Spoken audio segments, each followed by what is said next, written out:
नमस्कार, जोहार। आप देख रहे द भारत मित्र। देखिए, बीजेपी के प्रदेश अध्यक्ष आदित्य साहू ने आज एक प्रेस कॉन्फ्रेंस की और पूरी प्रेस कॉन्फ्रेंस मुख्यमंत्री हेमंत सोरेन के इर्द गिर्द ही रहा। यूं कहे तो मुख्यमंत्री हेमंत सोरेन पर ही आरोपों का बौछार नवनियुक्त प्रदेश अध्यक्ष बीजेपी के आदित्य साहू ने किया है। देखिए, पिछले दिनों भारत मित्र ने खबर आपको दिखाया था कि धनबाद में जो राजनीतिक मंच से मुख्यमंत्री हेमंत सोरेन ने कहा कि प्राइवेट कंपनियों को 75% झारखंडियों को रोजगार देना होगा।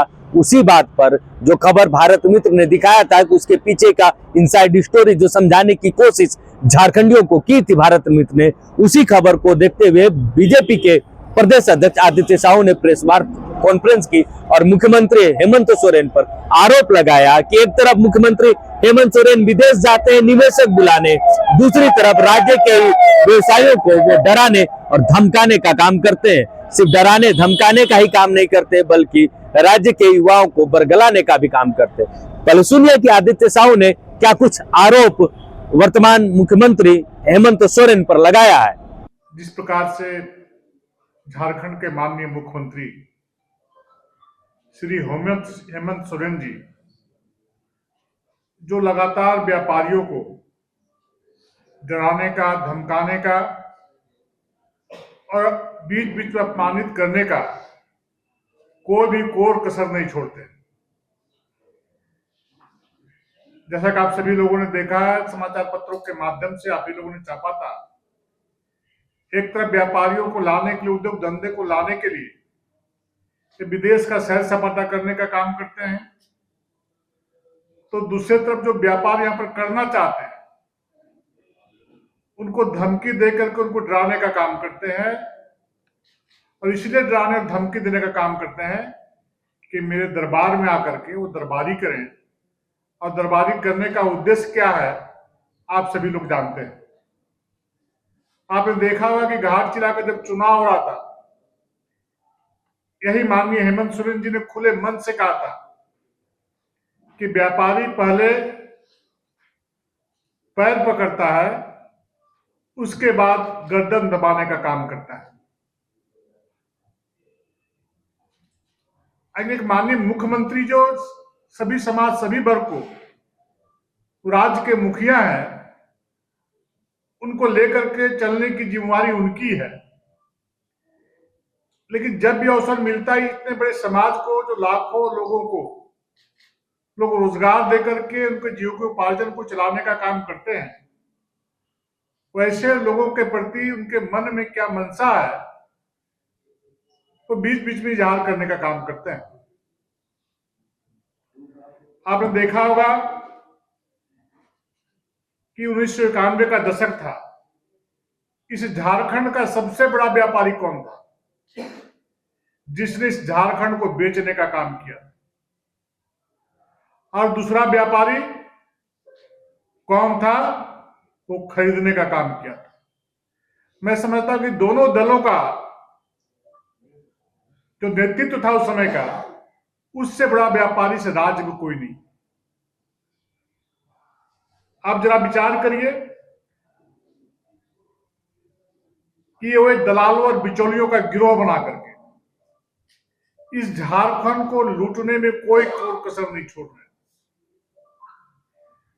और अभी अभी माननीय मुख्यमंत्री जी विदेश दौरे से लौटे हैं, राज्य में निवेश व्यापार को बढ़ाने की बात कर रहे हैं, और उनके साथ कुछ व्यापारियों को भी लेकर गए थे वो साथ में। मुख्यमंत्री जी का चरित्र दोहरा है, इसलिए एक संवैधानिक पद पर बैठ करके व्यापारियों को गाली देना, अपमानित करना शोभा नहीं देता। आप देख रहे किस प्रकार से कोयले का अवैध कारोबार इस झारखंड में फल फूल रहा है। दिन दहाड़े झारखंड के इतिहास में पहली बार पोकलेन लगा करके कोयले की खुदाई हो रही है, और उस जिले के एसपी, डीएसपी, थानेदार उस कारोबार में संलिप्त है और सरकार का उनको संरक्षण प्राप्त है। मैं कुछ जगहों की मैं नाम लेना चाहता हूं जहां पर अवैध कोयले के चोरी, हजारों ट्रक प्रतिदिन कोयला चोरी करके निकाला जा रहा है। रामगढ़ जिला का घाटो थाना क्षेत्र का परसा बेड़ा, लइयो, गोसी, बड़गांव, सिरका, तापिन, कुज्जू थाना क्षेत्र का कर्मा, बनवार, हेसागढ़ा, सुखिया, रजरप्पा थाना क्षेत्र का रजरप्पा एरिया, धवैया, बोकारो जिला का जगेश्वर थाना क्षेत्र का तिलैया, चोरीटाड़, महुआटाड़ थाना क्षेत्र का महुआटाड़, धवैया, और धनबाद जिला में तो दर्जनों जगह है। निरसा, कलियासोला, गल्फा बाड़ी, राम कनाली, लोधना, जिनगोड़ा, बरारी, काली मेला। ये पहला पार्ट है कि जब बीजेपी के प्रदेश अध्यक्ष आदित्य साहू ने मुख्यमंत्री हेमंत सोरेन के धनबाद में जो पार्टी का महाधिवेशन था उसमें जो उन्होंने बातें कही तो उस पर ये बात थी, जो जेएमएम का जो स्थापना दिवस पार्टी मना रहे थे उस मंच से जो मुख्यमंत्री हेमंत सोरेन ने जो बातें कही थी उस पर ये आरोप थे। वही दूसरी तरफ बीजेपी के प्रदेश अध्यक्ष ने एक और आरोप लगाया, धनबाद में सहित पूरे राज्य में जो जिस तरीके से कोयला की चोरी की जा रही उस पर भी आरोप लगा। ये सुनिए कि कोयला चोरी पर जो बीजेपी की तरफ से जो आरोप मुख्यमंत्री हेमंत सोरेन पर लगाए गए। कोरागढ़, बागमारा, जमुनिया, बरोरा, कतरास, श्यामदीप, योगता सहित चतरा जिले के विभिन्न क्षेत्रों से कोयले की अवैध ढुलाई हो रही है और खुदाई हो रही है। आखिर इसको रोकने का कौन काम करेगा? राज्य सरकार के संरक्षण में वहां के पदाधिकारियों को तो किसी से डर है न कोई भय, और बिचौलिया और दलाल ऐसे कामों में संलिप्त है। मुख्यमंत्री जी को पता है कि आपके राज्य में अपराधियों की धमकी, फिरौती, बच्चे का अपहरण जैसे दर्द झेलकर कैसे व्यापारी वर्ग व्यवसाय कर रहा है, और आप उन्हें सुविधा देने की चिंता नहीं करते, बल्कि जब भी अवसर मिलता है उन्हें गालियां देने का काम करते हैं। आपने देखा कि हाल के दिनों में किस प्रकार से अपहरण का धंधा चल रहा था। भारतीय जनता पार्टी का एक एक कार्यकर्ता सड़क पर उतर करके एसपी कार्यालय का घेराव करने का काम किया, पुलिस महकमा को बतलाने का काम किया। भारतीय जनता पार्टी ऐसे कुकृत्यों का बर्दाश्त नहीं करेगी। आवश्यकता पर हम झारखंड में बंद कर देंगे। अब भारतीय जनता पार्टी के दबाव में आकर के एक बहुत बड़े व्यापारी कैरव गांधी को जमशेदपुर में एक 15 दिन से लापता था, 3 दिन के अंदर जब धमकी मिली तो बरामद करने का काम किया। धुरुआ में जब हम सभी लोग वहां पर गए, बोले कि रांची ठप कर देंगे, 2 दिन के अंदर बच्चे बरामद हो गए। और मांझी में बोला गया कि रांची बच्चे जो गरीब बच्चा था बरामद नहीं किया, 2 महीना से लापता था, 2 दिन में बरामद हो गया। इधर व्यापारियों को गाली देते हैं और बिचौलियों को संरक्षण देते हैं। इस प्रकार का दोहरा चरित्र नहीं लगता है, नहीं चलेगा। आप लाख विदेश यात्रा पर चले जाइए, खूब मौज मस्ती करिए, लेकिन अगर व्यापारी और निवेश के प्रति नियत साफ नहीं रहेगा तो कोई भी निवेशक यहाँ के निवेश नहीं करेगा। क्योंकि जिस प्रकार का वातावरण का निर्माण वर्तमान सरकार ने करने का काम इस राज्य में किया है, हर कोई आज खौफ के साये में जिंदगी जीने को मजबूर है। दूसरी बात, मुख्यमंत्री जी, झारखंड किसी पार्टी या परिवार की जागीर नहीं है। यह 3.5 करोड़ जनता का झारखंड है। यह भारत देश का एक अभिन्न हिस्सा है। हम सभी भारत के निवासी हैं, इसलिए भारत को खंड खंड में देखने का नजरिया राष्ट्र विरोधी नजरिया है। राज्य के माननीय मुख्यमंत्री से राष्ट्र विरोधी बयान की अपेक्षा नहीं है, लेकिन बार बार हम खनिज बंद कर देंगे, हम कोयला बंद कर देंगे, इस प्रकार की धमकी देकर के आप क्या बतलाना चाहते हैं? इस प्रकार का माहौल बना करके आप क्या बतलाना चाहते हैं? झारखंड का कोयला है तो किसी दूसरे राज्य से कुछ और आता है। जब हम किसी को कोयला देते हैं तो दूसरे राज्य में कुछ लेने का काम करते हैं। ये तो आदान प्रदान एक दूसरे राज्यों में चलता ही रहता है। हम सभी लोग देख रहे हैं कि लगातार देश के यशस्वी प्रधानमंत्री आदरणीय नरेंद्र मोदी जी का जो सपना है विकसित भारत 2047 तक, इस देश को विकसित भारत के रूप में दुनिया के सामने ला करके दिखाना है। तो आपने सुना कि ये कोयला चोरी पर बीजेपी के प्रदेश अध्यक्ष आदित्य साहू ने मुख्यमंत्री हेमंत सोरेन पर आरोप लगाया।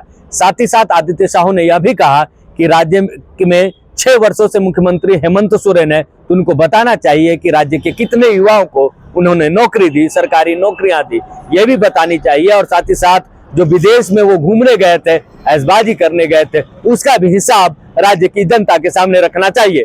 तो आखिरी जो वीडियो है इसमें आप सुनिए कि आदित्य साहू ने और क्या कुछ आरोप मुख्यमंत्री हेमंत सोरेन पर लगाए हैं। विकसित झारखंड बनाने में केंद्र सरकार के साथ खड़ा होना आपकी जिम्मेवारी है। जनता ने आपको इसके लिए अवसर दिया है। आपको जिसे रोकना चाहिए आप रोक नहीं रहे, उन्हें खुली छोड़ दे रखे हैं। रोकना है तो भ्रष्टाचार रोकिए, रोकना है तो घुसपैठियों से हो रही जमीन की लूट रोकिए, रोकना है तो आदिवासी दलित पिछड़ों के साथ हो रहे अत्याचार को रोकिए, अपहरण धमकी फिरौती को रोकिए, जल जंगल और जमीन को रोकिए, जल जंगल जमीन की लूट को रोकिए, बहन बेटियों के साथ हो रहे दुष्कर्म को रोकिए, अवैध उत्खनन को रोकिए, बालू कोयला पत्थर की लूट को रोकिए। माननीय मुख्यमंत्री जी, मोदी सरकार झारखंड की जनता के लिए पूरी तरह समर्पित है। आज मोदी सरकार के कारण झारखंड में प्रधानमंत्री जन धन योजना में 2.02 करोड़ खाते खोले गए। प्रधानमंत्री जीवन ज्योति योजना में 88.4 लाख लोग पंजीकृत हैं। प्रधानमंत्री सुरक्षा बीमा योजना में 1.6 करोड़ लोग पंजीकृत हैं। अटल पेंशन योजना में 25.6 लाख लोग पंजीकृत हैं। प्रधानमंत्री मुद्रा योजना से झारखंड में 89,000 करोड़ रुपए मिले हैं। प्रधानमंत्री किसान क्रेडिट कार्ड में 5.92 लाख किसान जुड़े हैं। प्रधानमंत्री किसान सम्मान निधि से 18.8 लाख किसान लाभान्वित हो रहे हैं। इतना ही नहीं, प्रधानमंत्री गरीब कल्याण अन्न योजना का लाभ 2.64 लाख लोगों को अनाज दी जा रही है। आयुष्मान कार्ड से 1.35 करोड़ लोगों को लाभ मिला है। राज्य में प्रधानमंत्री उज्ज्वला योजना का लाभ 38.9 लाख घरों तक गैस कनेक्शन, जल जीवन मिशन का लाभ 34.4 लाख घरों तक पहुंचा है। इसके अलावा हाईवे, रेलवे, वायु सेवा के क्षेत्र में अभूतपूर्व विकास मोदी सरकार में हुआ है। इसलिए मोदी सरकार के विकसित भारत संकल्प को पूरा करने में विकसित झारखंड बनाना भी जरूरी है। माननीय मुख्यमंत्री जी को जरूर बतलाना चाहिए, इन 6 वर्षों में आपने इस राज्य के लिए क्या क्या किया है। आपने किया जरूर है। जो आपने कहा था कि हम 5 लाख युवाओं को रोजगार देंगे, हम बेरोजगारी भत्ता देंगे। अब कितने लोग को रोजगार दिए, कितने लोग को भत्ता दिए? सिर्फ धोखा दिया है। छात्रों को स्टाइपेंड तक नहीं दिए जा रहे हैं, उससे वंचित करने का काम किया जा रहा है। उसमें इनकी चिंता नहीं है। दिन दहाड़े रांची जैसे राजधानी में बंदूक के नोक पर व्यापारियों की दुकान पर घुस करके डाके डाले जा रहे हैं।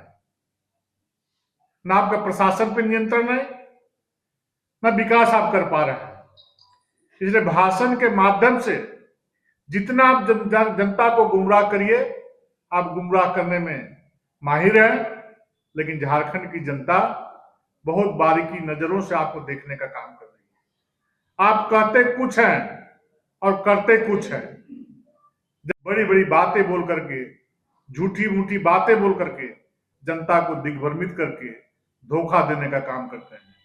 इसलिए हर धोखे और नाकाम उनके जो नए नए तरीके हैं, उसको बेनकाब करने का काम भारतीय जनता पार्टी का एक एक कार्यकर्ता करने का काम करेंगे। अब आपके धोखा में आने वाले लोग नहीं हैं। आपके माध्यम से जो बिचौलिया और दलाल जो इस झारखंड को दोनों हाथ से लूटने में लगे हुए हैं, वैसे लोगों पर लगाम लगाने का काम करिए। आपके प्रखंड कार्यालय में पंचल पदाधिकारी, प्रखंड विकास पदाधिकारी, थाना प्रभारी गांव के गरीबों से मोटी रकम लेकर के उनका काम करने का काज करता है। इसलिए मैं चेतावनी देना चाहता हूं, इन गरीबों के जब आंसू बहेंगे तो उस आंसू का आह आपको लगेगा, उससे दुनिया कोई ताकत बचा नहीं सकती है। आज के दिन में इतना ही। बहुत बहुत धन्यवाद।